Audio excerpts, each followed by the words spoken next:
CTET ಎಕ್ಸಾಮನ್ನು pass ಮಾಡ್ಬೇಕು sir, ಯಾವಾಗ exam ಆಗುತ್ತೆ ಅಂತಂದು ಬಹಳ ಮಂದಿ ಬಹಳ ದಿನದಿಂದ ಕೇಳತ್ತಿದ್ರಿ.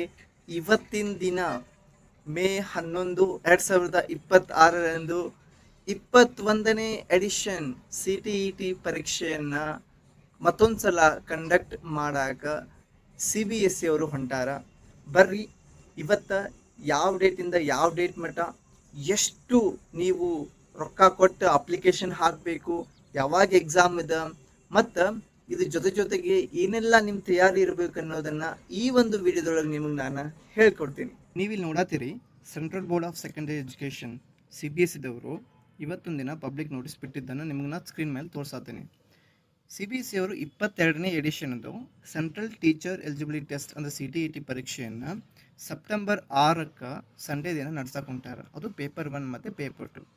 ಹಾಗಾದ್ರೆ ಅಪ್ಲಿಕೇಶನ್ ಯಾವಾಗ ಸ್ಟಾರ್ಟ್ ಆಗುತ್ತೆ ಅಂತ ಪ್ರಶ್ನೆ ಕೇಳೋದಾದ್ರೆ ಇಲ್ಲಿ ಕೊಟ್ಟಾರ ನೋಡ್ರಿ ಅವರು 11/5/2026 ಅಂದರೆ ಇವತ್ತಿನಿಂದ ಅಪ್ಲಿಕೇಶನ್ ಪ್ರಾರಂಭವಾಗಿ ಮುಂದಿನ ತಿಂಗಳು ಅಂದರೆ 10/6/2026 ಜೂನ್ 10ನೇ ತಾರೀಕು ಅಪ್ಲಿಕೇಶನ್ ಹಾಕಕ್ಕೆ ಕೊನೆ ದಿನಾಂಕ ಆಗಿದೆ.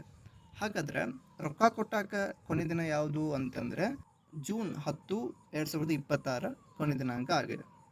ಹಾಗಾದರೆ ಒಂದು ವೇಳೆ ನೀವು ಅಪ್ಲಿಕೇಶನ್ ಹಾಕಾಗತ್ತಾಗ ಏನಾದರೂ ತಪ್ಪು ಮಾಹಿತಿಯನ್ನು ಹಾಕಿದ್ರೆ ಅಥವಾ ಗೊತ್ತಾಗದೆ ತಪ್ಪು ವಿಷಯವನ್ನು ಹಾಕಿದ್ರೆ ನೀವು 15/6 ಅಂದರೆ ಮುಂದಿನ ತಿಂಗಳು ಜೂನ್ 15/6ರಿಂದ 18/6/2026 ನೀವೇನು ಮಾಡ್ಬೋದು, ತಪ್ಪಾದ ಮಾಹಿತಿಯನ್ನು ಮತ್ತೊಂದು ಸಲ ಸರಿಪಡಿಸ್ಕೊಳ್ಬೋದು. ಹಾಗಾದರೆ ನಿಮ್ಮ ಎಕ್ಸಾಮಿನೇಷನ್ ಈ ಒಂದು ಪ್ರವೇಶ ಪತ್ರ ಅಡ್ಮಿಟ್ ಕಾರ್ಡನ್ನು ಯಾವಾಗ ಬಿಡ್ತಾರೆ ಅಂತಂದರೆ ಆ ಒಂದು ಎಕ್ಸಾಮ್ ಯಾವಾಗಿದೆಯಲ್ಲ ಅದೊಂದು 2 ದಿನಗಳ ಹಿಂದೆ ಮಾತ್ರ ಬಿಡ್ತಾರೆ. ಹಾಗಾದರೆ ಅದಕ್ಕಿಂತ ಒಂದು 10ರಿಂದ 12 ದಿನಗಳ ಹಿಂದೆ ನಿಮ್ಮ ಒಂದು ಪರೀಕ್ಷೆ ಯಾವ ಒಂದು ನಗರದಲ್ಲಿ ಬಂದಿದೆ ಅಂತ ಅವರು ನಿಮಗೆ ತಿಳಿಸ್ಕೊಡ್ತಾರೆ. ಇದ್ರ ಜೊತೆಗೆ ಅವರು ಎಕ್ಸಾಮಿನೇಷನನ್ನು ಯಾವಾಗ ಕಂಡಕ್ಟ್ ಮಾಡೋಕ್ಕೆ ಹೊಂಟಾರೆ ಅಂತಂದರೆ 6-9 ಸೆಪ್ಟೆಂಬರ್ ತಿಂಗಳ 6ನೇ ತಾರೀಕು 2026 ಸಂಡೇ ದಿನ ಅವ್ರು ಏನು ಮಾಡೋಕ್ಕೆ ಹೊಂಟಾರೆ, ಎಕ್ಸಾಮಿನೇಷನನ್ನು ಕಂಡಕ್ಟ್ ಮಾಡ್ತಾರೆ. ರಿಸಲ್ಟ್ ಯಾವಾಗ ಕೊಡಬಹುದು ಅಂತ ಹೇಳೋದಾದರೆ by the end of the October 2026 ಅಕ್ಟೋಬರ್ದ ಕೊನೆಯ ಒಂದು ವಾರದೊಳಗಡೆ ಕೊಡಬಹುದು. ಇದು ಕೊಡ್ತೀವಿ ಅಂತ ಹೇಳಿಲ್ಲ ಅವರು ಪಕ್ಕ, ಬಟ್ ಕೊಡಬಹುದು ಅಂತ ಹೇಳ್ತಾ ಇದ್ದಾರೆ.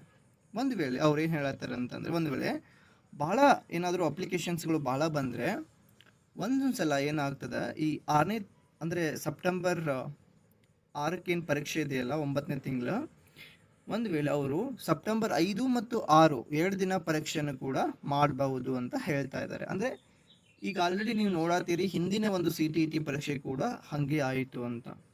ಇನ್ನು ಅದೇ ರೀತಿ ನಿಮಗೇನಾದರೂ ಹೆಚ್ಚಿನ ಮಾಹಿತಿ ಬೇಕಾದರೆ CTET ಅವರು ಏನು ಮಾಡಿದ್ದಾರೆ ಅಂದರೆ CTET CBSE ದವರು ನಿಮಗೆ ಪ್ರತ್ಯೇಕವಾದಂತಹ ಒಂದು ವಿಶೇಷವಾದಂತಹ ಬುಲೆಟಿನನ್ನು ಕೊಟ್ಟಿದ್ದಾರೆ. ಅದನ್ನು ಕೂಡ ನೀವು ಓದ್ಕೊಳ್ಬಹುದು. ಇವತ್ತಿನ ಈ ವಿಡಿಯೋ ನಿಮಗೆ ಉಪಯುಕ್ತಕಾರಿ ಅನಿಸಿದ್ರೆ ನಿಮ್ಮ ಫ್ರೆಂಡ್ಸಿಗೆ ಕೂಡ ಶೇರ್ ಮಾಡಿ, ಮತ್ತು ನೀವು ಕೂಡ ಅಪ್ಲಿಕೇಶನ್ ಹಾಕೋದನ್ನು ಮರಿಬೇಡಿ.